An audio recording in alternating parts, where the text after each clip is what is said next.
అమ్మా, అమ్మా! కేకలు వేస్తూ ప్రవేశించాడు ఇంట్లోకి అరుణ్. ఏమైందిరా? అరుస్తున్నావు?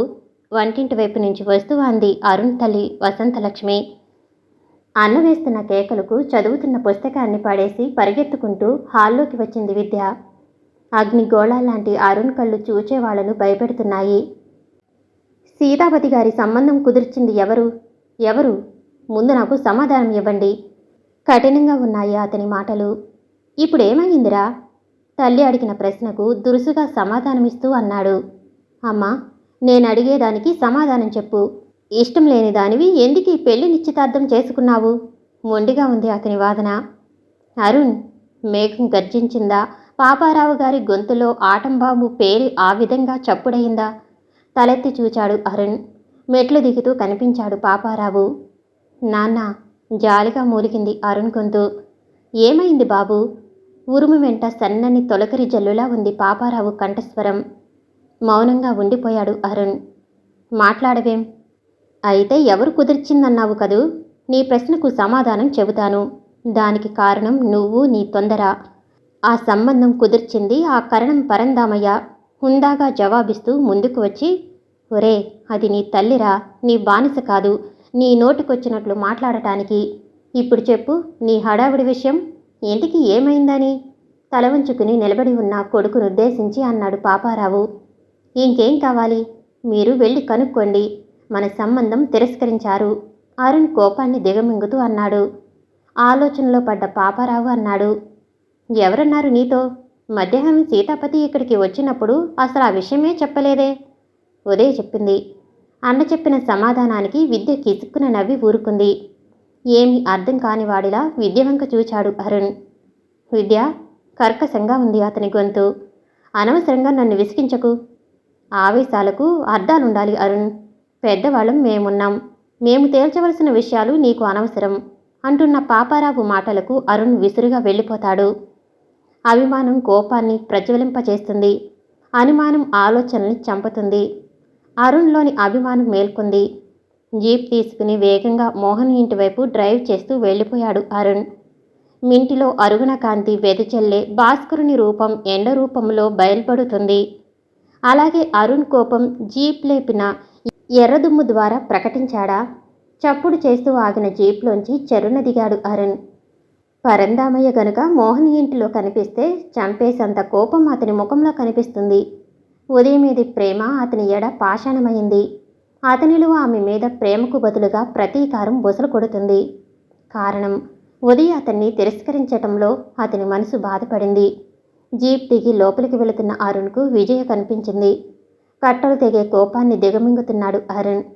పరందామయ్యకు బదులు ఉదయ సహోదరి కనిపించేసరికి అతనిలో ఉత్సాహం దెబ్బతింది. అరుణ్ బాబు ఎప్పుడు రాక? చిరునవ్వుతో పలకరించింది.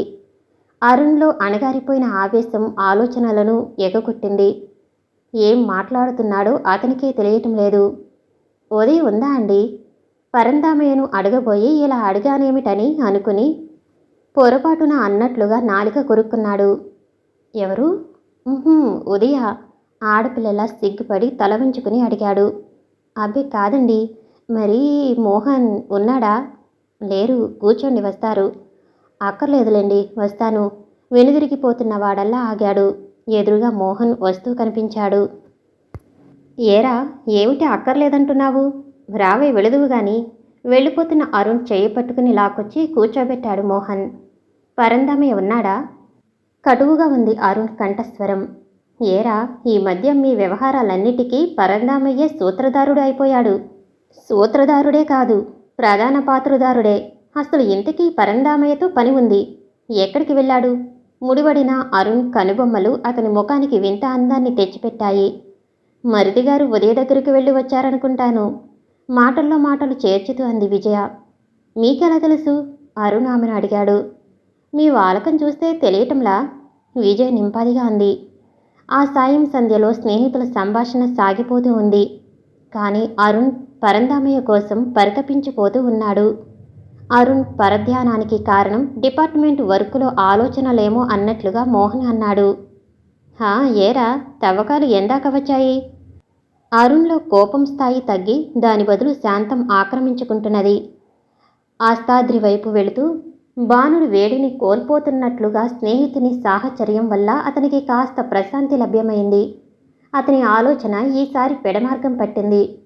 తను ఉదయ దగ్గరకు వెళ్ళినట్లు విజయ్ ఎలా పసిగట్టిందని, ఒకవేళ ఈ సంబంధం చెడగొట్టి ఉదయ మనసు విరగ్గొట్టడంలో ఏమికూ పాత్ర ఉందా? సొంత చెల్లెలి కాపురం చెడగొట్టే అక్కలుంటారా? హఠాత్తుగా తన రాక అక్కడి నుంచేనని ఊహించి చెప్పిందా, లేక ఈమెకు విషయం తెలిసిందా? చెల్లెలి కాపురం చెడగొట్టే అక్కలే ఉంటే విజయ ఆ కోవకు చెందిందా? విజయ్కు దీనివల్ల ఏమన్నా లాభముందా? ఆలోచనలు అతన్ని తరుముతున్నాయి. మోహన్ పిలవటంతో అరుణ్ ఉలికిపాటుతో ఈ లోకంలోకి వచ్చాడు. ఏరా, తవ్వకాల్లోకి వెళ్ళిపోయావా? అతని ఆలోచనలని భంగపరుస్తూ భుజం తట్టి అన్నాడు మోహన్. మా చెల్లెలి గురించేమోలేండి ఆయన ఆలోచన, చేతికి కాఫీ అందిస్తూ అంది విజయ. కాఫీ తాగిన తర్వాత కానీ గుర్తుకు రాలేదు అరుణ్కు ఆ రోజు భోజనం చేయలేదని. 4 గంటలు దాటింది. వాచివంక చూస్తున్న అరుణ్ అన్నాడు. మాటల్లో కాలం దొర్లింది. వచ్చిన పని మరిచిపోయాడు. మండుతున్న శరీరంతో పశ్చిమాద్రి దగ్ధం చేయాలనే ఉద్దేశంతో పోయి ఆ శీతల ఛాయలో తన కోపాగ్నిని కోల్పోయి జలగారు మాయముసుగు సంధ్యలోకి జారుకున్నాడు సూర్యుడు. పగలంతా శ్రమించిన వర్కర్స్ గుర్తుకు రాగానే జీప్ తీసుకుని మోహన్తో వెళుతున్నా అని చెప్పి బయలుదేరాడు అరుణ్. విజయపై లేనిపోని అనుమానాల్ని కేంద్రీకరించుకున్నందుకు అతనిలో అతనే మదనపడసాగాడు. ఉదయ తనకు తానుగా దూరమైపోదామనుకోలేదు. ఎవరో ఆమె మనసుని బాధపెట్టారు. అది ఎవరో అరుణ్ అర్థం చేసుకోలేకపోతున్నాడు. తల్లి హేమ వీళ్ళిద్దరికీ తోడుగా తన మనసులో కొత్తగా విజయ. 3 వైపుల నుంచి ఒత్తిడి. ఉదయ దీనమైన రూపంతో తన కళ్ళ ముందు ఏడుస్తూ నిలబడ్డట్టుగా ఉంది. తల భారంగా ఉంది. వేగంగా జీప్ వర్క్ స్పాట్ వైపుగా డ్రైవ్ చేస్తూ వెళ్ళిపోయాడు. ఉదయం నుంచి అతన్ని వేధిస్తున్న సమస్యలు అతన్ని మరింత నీరసపరిచాయి. పాపారావు ఇంట్లో అరుణ్ని కలతపరిచిన హృదయాలు రాతిబొమ్మలుగా మిగిలిపోయాయి. విద్య మాత్రం తన అన్నకు ఉదయకు ఎడబాటు కలగకూడదని మనస్సులో భగవంతుని ధ్యానించింది. ఈ విషయంలో వసంతలక్ష్మి ప్రమేయం ఏదో ఉందని అనుమానించాడు పాపారావు. కొడుకు ప్రవర్తన అతనికి ఆశ్చర్యాన్ని కలిగించింది. తండ్రి కూతుళ్ళు తనని శత్రువును చూచినట్లుగా భ్రమించింది వసంతలక్ష్మి. కండువా దిలిపి భుజాన వేసుకుని కార్ షెడ్ వైపుగా కదిలిపోయాడు సింహం లాంటి పాపారావు. ఆయన ఆలోచనలన్నీ అభిరామపురంలోని తన వియ్యంకుడు కాబోతున్న సీతాపతి వైపుగా ఉన్నాయి. కారు అభిరామపురం చేరటానికి ఎంతోసేపు పట్టలేదు. గేటులోంచి కారు పోనిచ్చి మెట్ల ముందు ఆపాడు. కారు ఆగిన చప్పుడు విని సీతాపతి తొంగి చూశాడు. హాల్లోంచి రండి రండి బావగారు అంటూ వచ్చాడు. రావటానికేముందులేండి, మర్యాదలు తగ్గిన నాడు మానేయక ఎలాగూ తప్పదు పాపారావు అన్నాడు. బావగారికి లేని మర్యాదలు ఇంకొకరికి ఎలా ఇస్తాము? దగ్గరలో ఉన్న సోఫా చూపుతూ అన్నాడు. ఉదయ ఏది? ఏం కోడల్ని చూడాలని వచ్చారా? దానికి మధ్యాహ్నం నుంచి జ్వరం. నేను మీ దగ్గరికి వచ్చినప్పుడు బాబు ఇక్కడికి వచ్చాడట. అరుణ్ ఉదయ జ్వరం గురించి మీకు చెప్పాడనుకుంటాను అనే భావన ఆయన గొంతులో వినిపించింది. లేదు బాబు, ఏమీ చెప్పలేదు. బాబు చెప్పింది వేరే విషయం. అదేం బాబుకి? సీతాపతి గారు, మీకు మాకంటే ఆస్తి ఉండవచ్చు. ఖాయం చేసిన సంబంధం కాదని తిరస్కరిస్తే ఆడపిల్లవారు మీకే బాధ. అంతేకాని మాకు సంబంధాలు రాకమానవు. బావగారు, మీరు చెబుతుంది నాకు అర్థం కావటం లేదు. అర్థమవ్వదు. మర్యాదకు పెద్ద మనుషులమని చలామణి చేయించుకోగానే సరికాదు. మర్యాదలు ఆచరణలలో పెద్దరికాలలో ఉండాలి. ఇష్టం లేని సంబంధాన్ని ఖాయం చేసుకోవటం, మీతో వియ్యం కలపటం నాదే పొరపాటు. తన వెంట తిప్పుకుని చివరకు మా వాణ్ణి వెర్రివాణ్ణి కింద చేద్దామనుకోవటంలో మీ అమ్మాయి చాలా తెలివితేటలు చూపించింది. పాపారావు ముక్కుపుటాలు అదురుతున్నాయి. పాపారావు గారు, ఆడపిల్లల్ని కన్న తర్వాత మాటలు పడక తప్పదు. పెద్దవారు మీరు. పొరపాటుగా అర్థం చేసుకుని ఉండొచ్చు. బిడ్డ చేసిన తప్పును తండ్రి బాధ్యుడు కాక తప్పదు. ఉదయ్ ఎలా ఎందుకందో కనుక్కుంటాను. ప్రాధేయపూర్వకంగా ఉంది సీతాపతి గొంతు. సీతాపతి గారు, నాకు తెలుసు ఈ సంబంధం మీకు కూడా ఇష్టం లేదని. నా ఆస్తి కన్నా మీ ఆస్తే ఎక్కువ కాదన్ను. మీకు ఉదయ పెండ్లే తప్ప మరే బాధ లేదు. నాకు ఒకే ఒక కొడుకు. వాళ్ళ ఆనందం కన్నా మనకు ఆస్తులుండి ఆనందం చేకూర్చవు. పొరపడ్డారు బావగారు. ఆస్తుల సంగతిలో నాకు ఎలాంటి అభిప్రాయ భేదాలు లేవు. కాకపోతే ఇంకా విజయ కన్నా ఉదయకే ఆస్తి హెచ్చుగా రాసి ఉంచాను. సీతాపతి గారు, నాకు తెలుసు మీ తండ్రి కూతుల నాటకాలు. అరుణ్తో ఈ పెళ్లికి ఒప్పుకోనని ఉదయ చెప్పిందట.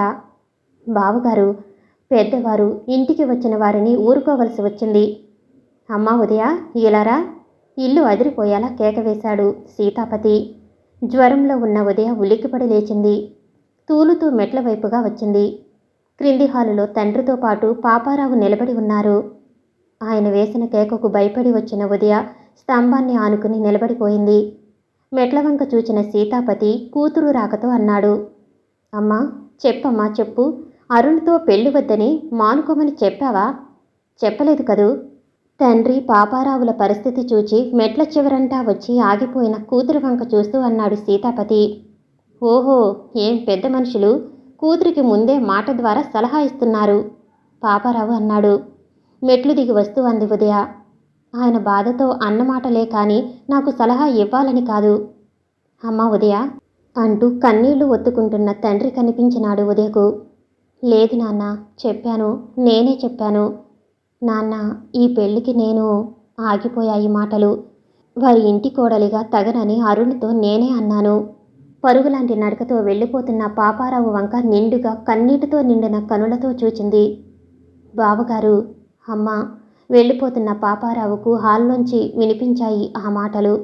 రుసరుసలాడుతూ కారు వైపుగా వెళ్ళిపోయాడు. కారు దగ్గరకు పాపారావు వెనక్గా పరిగెత్తుకుని వెళ్ళాడు సీతాపతి. బావగారు, మాట పెగలని గొంతు మోగపోయింది. సీతాపతి గారు, చాలు. కాయపరుచుకున్న సంబంధాన్ని కాలతన్నుకున్నారు.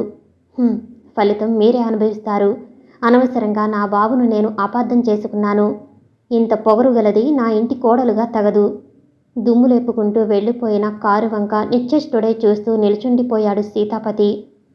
సంధ్యా సమయం. Arun jeep archaeological excavations party వద్దకు వెళ్ళి ఆగింది. మోహన్ ఇంటి నుంచి సరాసరి ఇటుగా రావటానికి కారణం కనీసం తను పొద్దుటి నుంచి పడ్డ బాధన్నా మర్చిపోయేలా మనసుకు మరో పని కల్పించగలనన్న ఆశతో మాత్రమే. కొంతవరకు ఏవో తవ్వకం పనులు సాగించారు. ప్రొహిబిటెడ్ ఏరియాగా పరిగణించటానికి కొన్ని చోట్ల సిమెంట్ స్తంభాలు వేసి వాటికి ముళ్ళ తీగలు కట్టారు. చిన్న చిన్న టెంట్స్, దానిలో కొంతమంది డిపార్ట్మెంట్ వారు. చాలా అందంగా తయారైంది ఆ ప్రదేశం.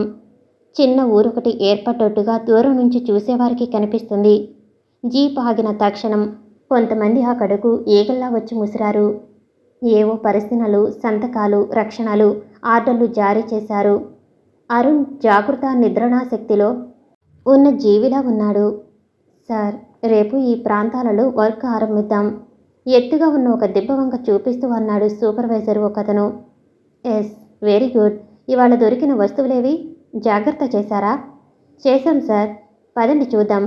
తవ్వితీసిన మట్టి బండలు తప్పుకుంటూ ఐకనోగ్రాఫిస్టు అరుణ్ని ముందుకు తీసుకుని వెళ్లారు. మరి స్పాట్ వర్క్ నోట్ రాశారా? అరుణ్ అధికారపూర్వకంగా అడిగాడు. ఏ సార్, అటుగా ఓ ప్లేస్ కూడా నిర్ణయించాం. అక్కడ ఫిక్స్ చేద్దాం దొరికిన వాటిని. ఓపెన్ ప్లేస్లో ఉంచకండి. హెడ్ క్వార్టర్స్కు పంపేసేయండి. నేషనల్ మ్యూజియంస్కు కొన్ని పంపుదాం. హెవీ ఐడల్స్ దొరికాయి సార్. ఎలా అయినా హెబిటేటెడ్ ప్లేస్గా డిక్లేర్ చేశాంగా. లైట్ ఐడల్స్ పంపేసి మిగిలినవి ఎక్కడవి అక్కడే ఫిక్సేషన్కు ఆర్డర్స్ ఇవ్వండి. ఏ సార్, అలాగే చేద్దాం. తల ఊపుతూ దొరికిన విగ్రహాలు, పూర్వపు రాతి వస్తు విశేషాలు చూస్తున్నందుకు వెళ్ళాడు అరుణ్. అతని దృష్టికి ఒక శిల్పం కన్నుల పండుగగా కనిపించింది. సీతారామ కళ్యాణ ఘట్టం ఒక శీతల ఫలంకం పైన చెక్కాడు ఓ మహాశిల్పి. ఏనాటివో అంచనా వేసి చెప్పగల సమర్థుల నడుమ ఈనాటికి వెలువడ్డ జీవిస్తున్న శిల అది. అద్వితీయంగా చెక్కారు దాన్ని. చేతితో తడిమాడు. సీతకు బదులుగా ఉదయ, రాముడికి బదులుగా తను అప్రయత్నంగా కనుల ముందు కనిపించారు శిలలో. కానీ శిల లాంటి ఉదయ హృదయం శిల్పి లాంటి తన చేతితో ప్రేమ అని ఉలితో చెక్కబడి మధ్యలోనే విరిగిన విగ్రహంలా మిగిలిపోయింది. మామూలు విగ్రహం అరుణ్ కళ్ళ ముందు తిరిగి కనిపించింది. కొన్ని విగ్రహాలు పూర్తి రూపంతో, కొన్ని సగం, కొన్ని పగిలి, మరికొన్ని వివిధ భంగిమలలో వివిధ జాతుల శిలలు దొరికాయి. ఏవేవో పనులు వాళ్లకు పురమాయించి ఇంటివైపుగా జీప్ వేసుకుని వెళ్ళిపోయాడు అరుణ్. చీకటి మాత్రం ఆ ప్రాంతాన్ని చోటు చేసుకుని రాజ్యం వెళ్ళటానికి సిద్ధమయ్యింది. అరుణ్ ఇల్లు చేరే సమయానికి పరిస్థితులన్నీ చక్కబడి శాంతంగా ఉంది. భారంగా అడుగులు వేస్తూ తన గదిలోకి వెళ్ళిపోయాడు. వెలుగు చీకట్ల జిలుగు రేఖలు అక్కడక్కడ ఆ భవనంలో తారట్లాడుతున్నాయి. విద్య మాత్రం మేడపై భాగానికి చల్లగాలి కోసం వెళ్ళింది. జలతారు జరీమేలి ముసుగు కప్పుకున్న నవవధువులా వెలుగుతుంది ఆ భవనంలో దీప సంపద. కాని వెంట ఉన్న కీనీడలు వెలుగుల్ని తమ నాల్కులతో అందుకుని మింగాలని చూస్తున్నాయి. భారంగా మంచం మీద శరీరాన్ని చేరవేశాడు. గాజు తలుపుల కిటికీలోంచి నింగిలోని నక్షత్ర ప్రభలు కనిపిస్తున్నాయి. నురివెచ్చటి వేడికి సహితం కరిగిపోయే మంచు ఒక్కొక్క వాతావరణంలో కఠిన శిలగా మారటం సహజం. నిండుగా చుక్కలున్న ఆకాశం చూసి ఆనందించేవాడు అరుణ్. కానీ అతడు ఈనాడు హృదయంలో నిండిన వేదనకు మాత్రమే తన మనోనేత్రం ద్వారా పని చెబుతున్నాడు. వెన్నెల కోసం విరహ తాండవం పడే చకోర పక్షి చివరకు వెన్నెల దాహం తీరక ముందే చనిపోతుంది. కానీ తను చకోర పక్షి కాదు, మానవజీవి. మానవుడిలో ఉండే సహజమైన ద్వేషం అతనిలో జనితమైంది. పరుపు మీద దాదాపుగా చిత్రవద అనుభవిస్తూ పడుకున్నాడు అరుణ్. ముళ్ళ తీగలు ఒళ్ళు మీద చుట్టినట్టుగా ఉంది అతని శరీరానికి. బాబు అరుణ్, జాలి గొలిపే పాపారావు గొంతు. భారంగా కళ్ళు తెరిచాడు.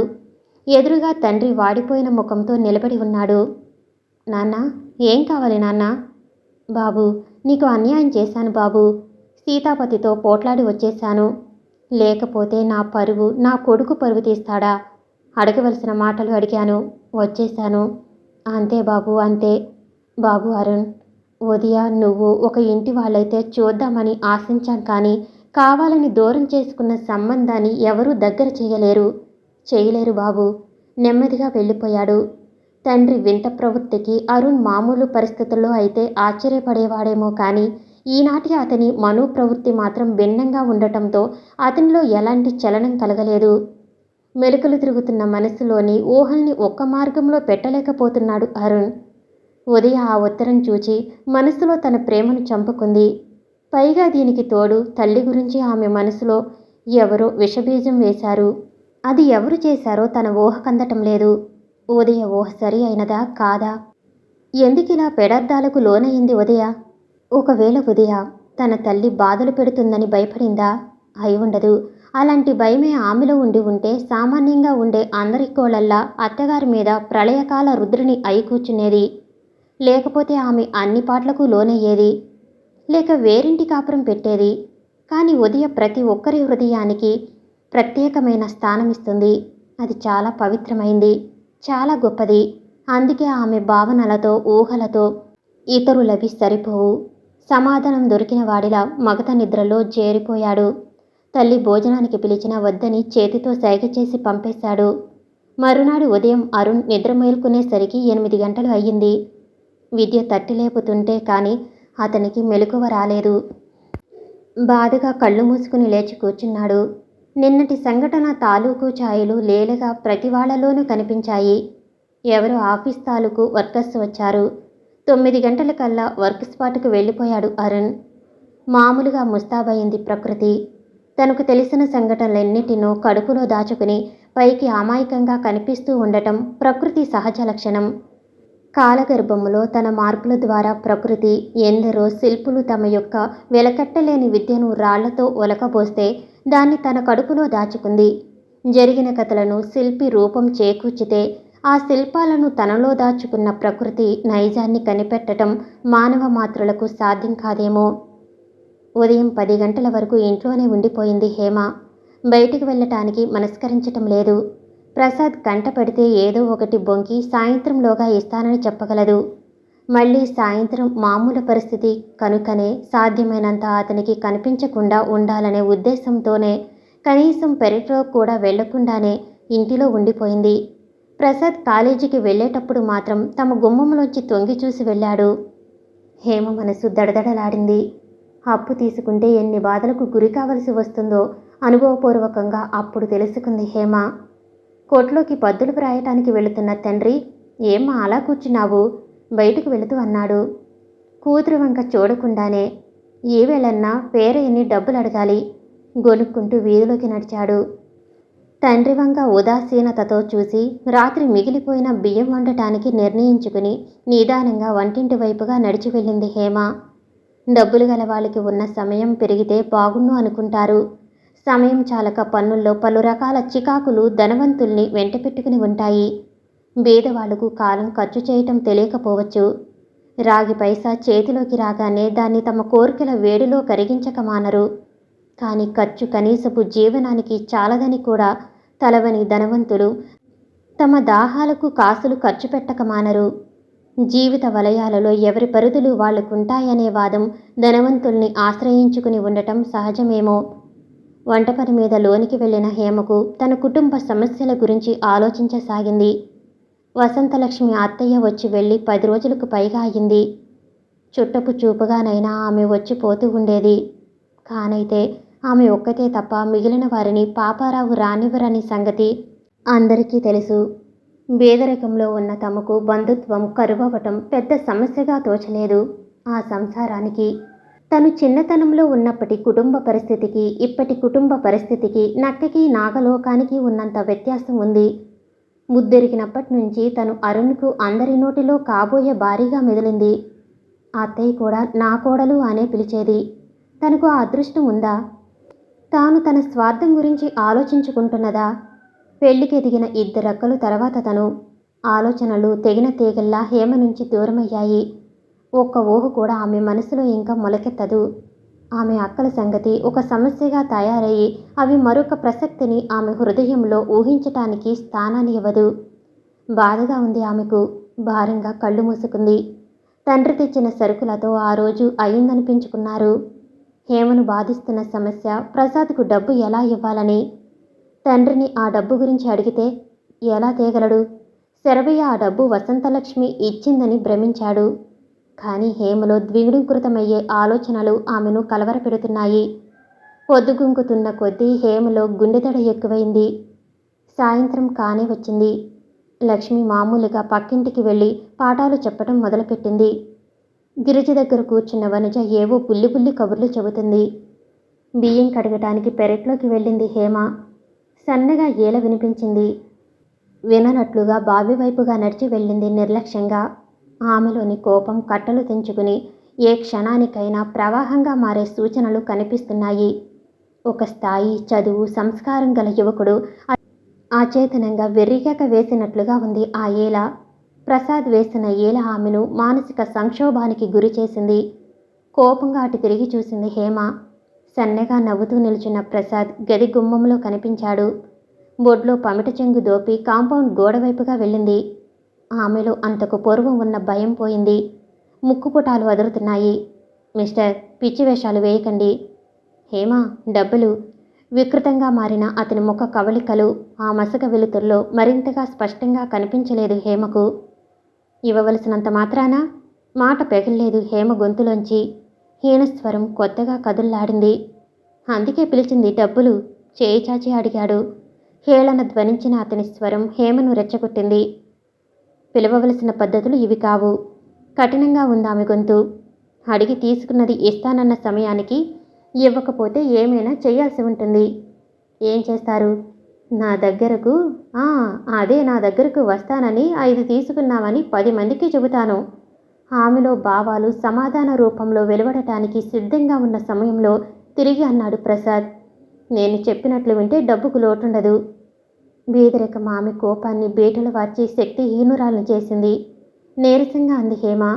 అది నీచత్వాన్ని బయటపెడుతుంది. పర్వాలేదు, ఈ రాత్రికి మీ పెరట్లో. నోర్ముయ్యి. అతని మాట పూర్తి కాక మునిపే చేత్కరించింది హేమ. నా డబ్బు? తల ఉంచుకుని నిలబడి ఉన్న హేమను అడిగాడు ప్రసాద్. సమాధానం లేదు. తప్పు చేసిన విద్యార్థి ఉపాధ్యాయుడి ముందు నిల్చున్నట్లుగా ఉంది. ఎదిరించే శక్తి కోల్పోయింది హేమ. ఆమెను ఏదో బలహీనత ఆవహిస్తుంది. ఎదురుగా ప్రసాద్, ఇటుగా డబ్బు ఇవ్వలేని తను. ఒకవేళ తను ఎదిరించితే 10 మందిలో అన్నిటికీ తెగించిన ప్రసాద్ ఆ మాట అంటే తండ్రి ఆ ఆపనింద భరించగలడా?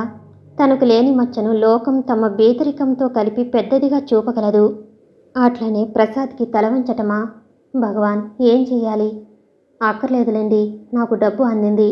మీకు అంతగా అవసరమైతే ఈ 10 కూడా ఉంచండి. చేతిలోని కాగితం ఆమెకి ఇస్తూ అన్నాడు ప్రసాద్. తీసుకోకూడదు. మనసులో మెలికలు తిరిగే ఆలోచనలకు సమాధానంగా ఆత్మ పలికింది.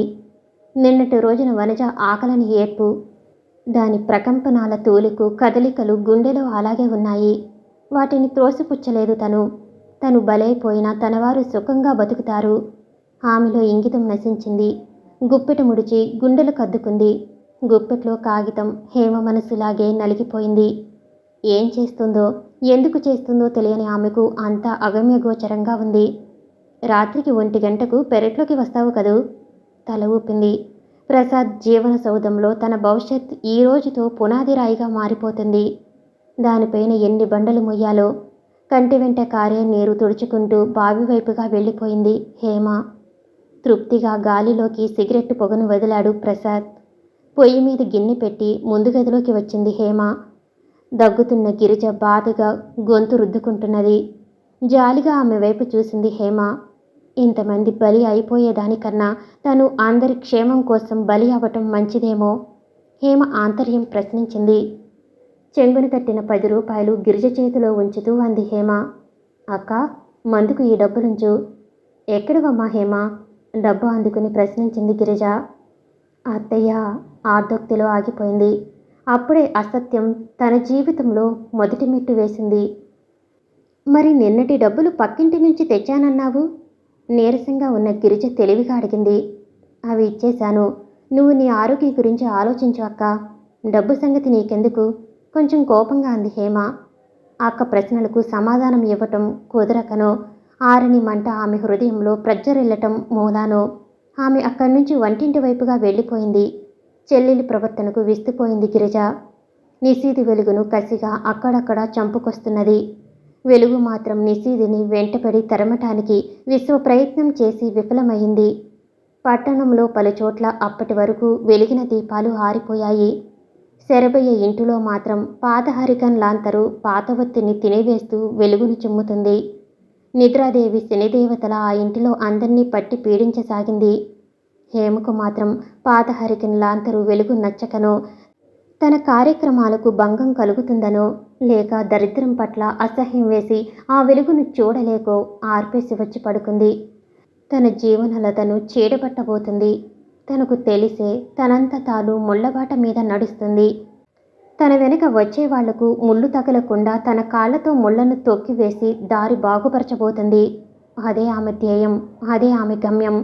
ఎంతో ఓర్పుతో బాధను సహిస్తూ గడియారం 12 సార్లు దెబ్బతింది. ఆ దెబ్బల తాలూకు ప్రకంపనాలు సమ్మెటపోటుల్లా హేమ హృదయంపై చలించాయి. కాలం తిరిగి టిక్కుటిక్కుమంటూ లెక్కల్లో పడింది. తిరిగిపోతున్న ముళ్ళు గడియారంలో 1 గంట చూపించటానికి పరిగెత్తబోయాయి. కాలానుగుణ్యంగా కదలని ముళ్లను చూసి యంత్రం కసిగా ముళ్లను వెనక్కి లాగి ఒక్క దెబ్బ తగలనిచ్చింది. మళ్లీ ముళ్ళు మామూలు పద్ధతిలో క్రమంగా పనిచేయసాగాయి. ఈసారి అప్రయత్నంగా యాంత్రికంగా గమ్యాన్ని చేరిన ముళ్లను చూసి సంతోషంతో వీపు మీద చరిచింది యంత్రం. తగిలని దెబ్బలా ఓటిగా 1 గంట మోగింది. ఉలికిపాటు కలిగింది హేమలో. కదిలే ముళ్లతో పాటు తను కూడా కదిలి పెరటివైపు వెళ్ళింది. తలుపు తీసుకుని బావి వైపుగా తన భవిష్యత్తు పాడు చేసుకోవటానికి సాగిపోయింది హేమ. పొంచి ఉన్న పులి లేడిని ఆశగా ఆకలిగా పట్టుకుని పోవటం సహజం. భూలోకానికి వెన్నెల ప్రసరింపచేయాలని ఆశపడే చంద్రుని మేఘాలు క్రూరంగా కప్పివేశాయి. పాపపు చీకటిలో పాపాలకు మాత్రం తావు లభిస్తుంది. నిజం గాలి లాంటిది. అది ఏనాడో ఒకనాడు పాపాలకు మూలమైన చీకటి మేఘాలను తరిమివేయక మానదు. కరిగిన మంచు ఘనీభవించటానికి కనీసం ప్రకృతి దయా దాక్షిణ్యాల మీద ఆధారపడవలసి ఉంది. కరిగిన కన్యత్వం తిరిగి పొందాలంటే స్త్రీకి మరుజన్మ తప్ప మరొక మార్గం లేదు. ఆకలి తీరిన ఆశల రూపం అంత ఎత్తుగోడ దాటి వెళ్ళిపోయింది. ఆకలిని చంపుకోవటానికి ఆశల్ని ఆహుతి చేసుకున్న ఆకారం అంధకార బంధురమైన ఆ గృహంలోకి వెళ్ళిపోతూ ఉండటం ఆ నిశీది తప్ప ఎవరూ చూడలేదు. హేమ, హేమ, లేలే. లక్ష్మి పిలుపుకి ఉలిక్కిపడి లేచింది హేమ. ఒళ్ళు నొప్పులు, తలంతా దిమ్ముగా ఉంది హేమకి. ఆకాశంలో పొద్దు బారుడు సాగింది. నెమ్మదిగా లేచి కూర్చుంది. ఒంట్లో బాగాలేదా హేమ? మంచం మీద కూర్చుని ఉన్న గిరిజ ప్రశ్నించింది. కొంచెం బద్ధకంగా ఉంది అంతే. వంటింటి వైపున ఉన్న గుమ్మం కేసి వెళుతూ అంది హేమ. ప్రతి పని తానుగా చేసుకుని పోయే హేమ వింత ప్రవర్తన ఇంట్లో వాళ్ళకి కాస్త వింతగా తోచింది. అప్పటికే వంట పని లక్ష్మి మొదలుపెట్టింది. హేమ మాత్రం ఏదో పని చేయాలి అన్నట్లుగా ప్రతి పనికి అడ్డు వెళ్ళటం మొదలుపెట్టింది. చేయలేకపోతే కూర్చోరాదు. చేతిలోంచి జారిపోయి నేల మీద పడ్డ బియ్యం వంక చూస్తూ హేమను కసిరింది లక్ష్మి. ప్రతిరోజు నువ్వే చేస్తున్నావా? సహనం దెబ్బతిన్న హేమ అంది. చూడు నాన్న, ఏదో చెప్పబోయి ఆగిపోయింది లక్ష్మి. హేమ, ఏదైతే మనకు దూరం అవుతుందో అదంటే అంత నిర్లక్ష్యం పనికిరాదు. బియ్యం కళ్ళకద్దుకో. చేటలోకి ఎత్తుతున్న బియ్యాన్ని తను కూడా ఎత్తిపోస్తూ హేమ వంక చిరు కోపంతో చూచింది లక్ష్మి. తన పని తాను చేసుకుని పోతున్న హేమ తన మాటలను లక్ష్యపెట్టలేదని కాబోలు గబుక్కున చేటలాక్కుని బియ్యం ఎత్తటం మొదలుపెట్టింది. ఆ అక్క కోపానికి అడ్డుపోవటం ఇష్టం లేక నిదానంగా అక్కడి నుంచి లేచి వెళ్ళిపోయింది హేమ. గిరిజ లేచి వెళ్ళి వసారా అరుగు మీద కూర్చుంది. చిక్కిపోయిన అక్క శరీరం హేమ హృదయంలో జాలి రేకెత్తించింది. అక్క పడుకునే పక్కదులపటానికి మాసిన దిండు ఎత్తి పక్కన పెట్టింది. నలిగిన 10 రూపాయల కాగితం పక్క మీద కనిపించింది. మామూలుగా పక్క సర్ది 10 రూపాయల కాగితం దిండు కింద ఉంచేసింది. అది కాగితం అలా తలగడి కింద పెడితే నలగక మానదు. తన జీవితం పెడదారులు పట్టినందుకు చెడిపోక మానదు. ఆమె మనస్సులో అదే భావన మెలిపెట్టి బాధ పెడుతుంది. మాట్లాడకుండా మనసులోని భావాల్ని తుంచివేయటానికి అక్కడి నుంచి పరిగెత్తి పారిపోవాలనిపించింది. నిదానంగా లేచి వచ్చి పక్క మీద పడుకుంది గిరిజ. హేమ ఒంటరితనాన్ని కోరుకుంటున్నట్లుగా అక్కడి నుంచి పెరటి వైపుగా వెళ్ళిపోయింది. పెరట్లోకి వచ్చిన హేమకు ఎందుకో ప్రసాద్ గదివైపు చూడాలనిపించింది. ఖరీదైన బట్టల్లో ప్రసాద్ పక్కన ఒక యువకుడు నిలబడి ఉన్నాడు. ఏవో మాట్లాడుకుంటున్నారు. ప్రసాద్ గదికి ఉన్న తలుపు పైమండగాన్ని పట్టుకుని తన వైపే చూస్తున్నాడు ఆ యువకుడు. ప్రసాద్ మాత్రం టూత్ బ్రష్ చేతిలో పట్టుకుని నవ్వుతూ ఏదో అతనితో మాట్లాడుతున్నాడు. తలదించుకుంది హేమ. ఇప్పుడు వాళ్ళ నవ్వులు కొంచెం బిగ్గరగా వినబడుతున్నాయి. బావి దగ్గర నీళ్లు తోడుకుంటూనే ఏం మాట్లాడుకుంటున్నారో అనే ఆసక్తితో కొంచెం అటుగా చెవి సారించి వినసాగింది హేమ. ఏరా ప్రసాద్, రాత్రికి సినిమాకి వస్తావా? రాను బాయ్, పరీక్షలు దగ్గరకొస్తున్నాయి. రాత్రిపూట 1 గంట వరకు చదువుతున్నాను. హేమకు ఆ మాట హేళనగా ప్రసాద్ తనను గురించి అన్నట్లుగా ఉంది. ఈరోజు రాబోయ్, పర్లేదు. అమ్మమ్మ రాను, నిన్ననే మొదలుపెట్టింది. ద్వితీయ విఘ్నం కాకూడదు. నవ్వుకున్నారు ఇద్దరు. హేమ మనసు పరిపరి విధాల ఆలోచనపు మార్గాలకు పట్టుకుని పోతుంది. దానికి నిలకడలేదు. అంతంలేని గమ్యం ఆ ఆలోచనల్ని ఆహ్వానిస్తుంది. ప్రసాద్ మాటలకు తనలో తాను అనుకుంది హేమ. అంటే ఈరోజు తనను రమ్మనా? పాడుబుద్ధి. ఒకవేళ తన గురించి అతనికి కూడా చెప్పాడా? వెంటనే ఆమె ఆంతర్యం జవాబిచ్చింది. ఏం, ఒకసారి చేసిన తప్పు ఇంకొకసారి చేయనంత మాత్రాన మొదటి చేసింది తప్పు కాకుండా పోతుందా? బ్రదర్, నేను వెళుతున్నా, కాలేజీకి వస్తావుగా? ఆలోచనలు ఒక్కసారిగా హేమ నుంచి అతని వేసిన కేకతో దూరమయ్యాయి. పటాపంచలైన వాటికి తోడుగా చేతిలో ఉన్న బకెట్ తాడుతో సహా ఒక్కసారిగా బావిలోకి వదిలివేసింది. పెద్ద చప్పుడవుతూ తటాలున బావిలోకి బకెట్ పడిపోయింది. శరభయ్య గారు, ఎవరా అని తొంగి చూచింది హేమ. లోపలికి వస్తున్న ప్రసాద్ కనిపించాడు. ఆమె నిలువెల్లా కంపించసాగింది. క్రితం రాత్రి తన కోరిక తీర్చలేదని ఉదయాన్నే పగబెట్టి వచ్చాడా? ఎవరు బాబు?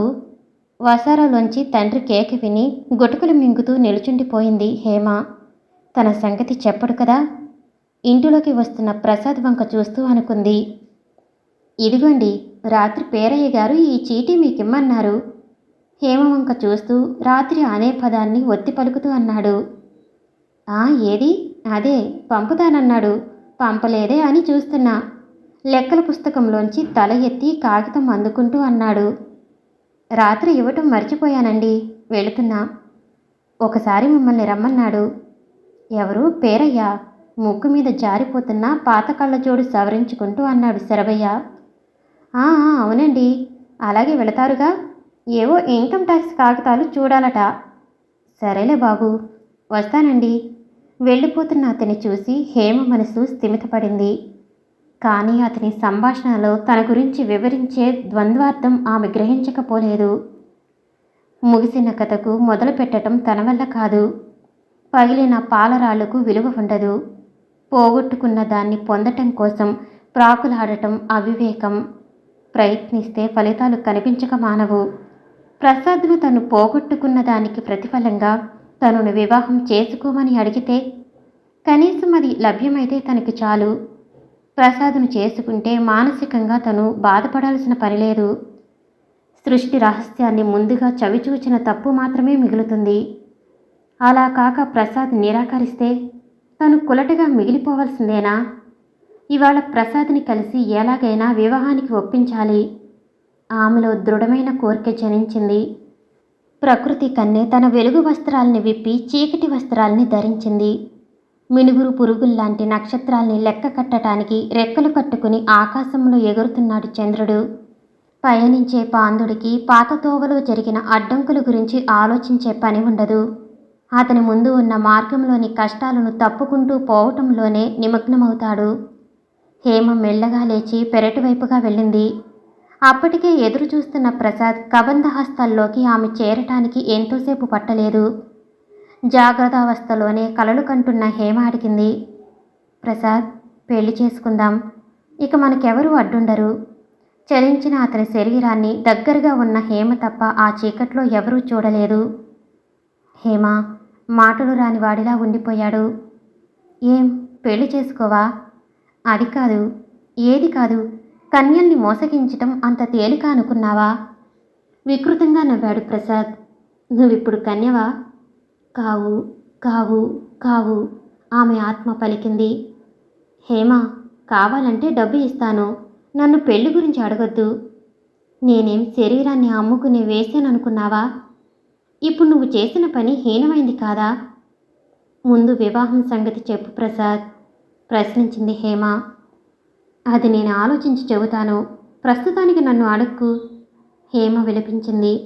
అతనిలో దాహం ఆమెను బలవంతంగా తాకమంది. అరవాలనుకున్న హేమను అదివరకే విధి వెక్కిరించటం వల్ల అరవలేకపోయింది.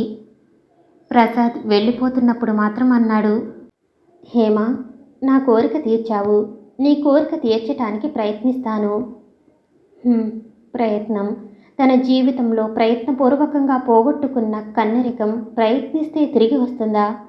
విసిగి వేసారిన హేమ ఇంటివైపుగా నడిచి వచ్చింది. ఎదురుగా గిరిజ దగ్గుతూ నిలబడి ఉంది. అక్క, ఎందుకు లేచావు? పద, పడుకుందువు గాని. నలిగిన పువ్వులా తయారై ఉన్న హేమను ఎరుపెక్కిన కళ్ళతో చూసింది గిరిజ. హేమ, ఆగక్కడా, ఎవరతను?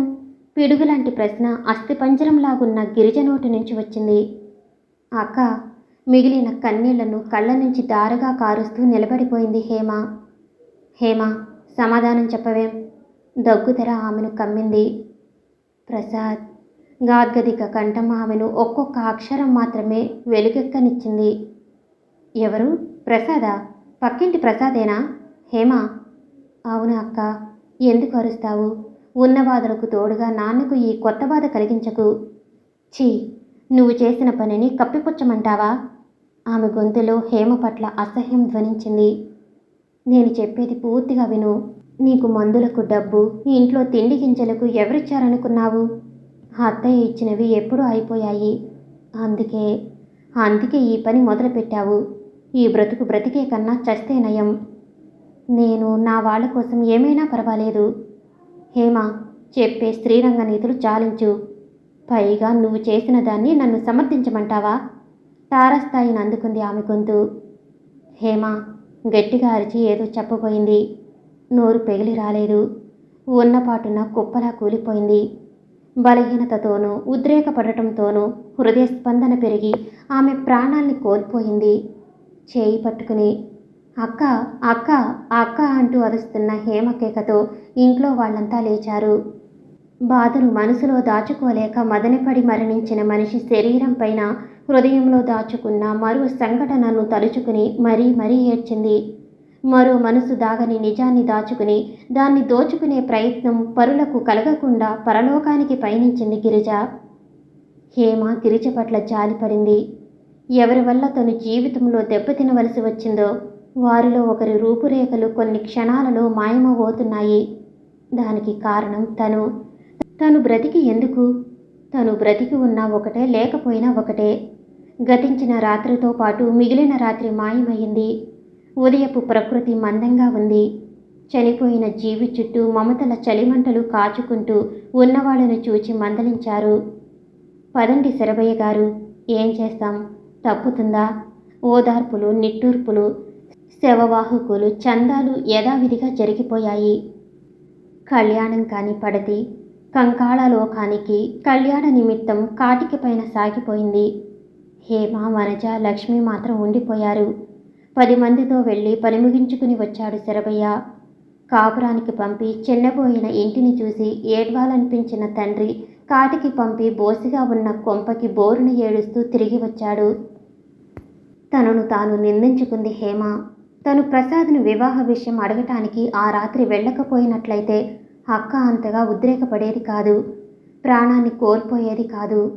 తను స్వార్థి, తన స్వార్థం కోసం, తన వివాహ విషయం కోసమని అటు వెళ్ళింది. నువ్వు స్వార్థివి అని గిరిజ తనను అన్ని వైపుల నుంచి అరుస్తూ తనను వేలెత్తి చూపించినట్లుగా భ్రమపడసాగింది. తను స్వార్థాన్ని చంపుకోవాలి, త్యాగానికి బలి కావాలి అంతే. దానికి మించి మార్గం లేదు. బలి కాక తప్పదు. స్వార్థం కనీసం ఎప్పటికైనా తాను చంపుకోవాలి. ఆమె మనసు స్వార్థం, త్యాగం అనే తిరగలి రాళ్ల మధ్య పిండి పిండి అయిపోతున్నది. బాధతో కణతలు నొక్కుని మంచం మీద కూలిపోయింది.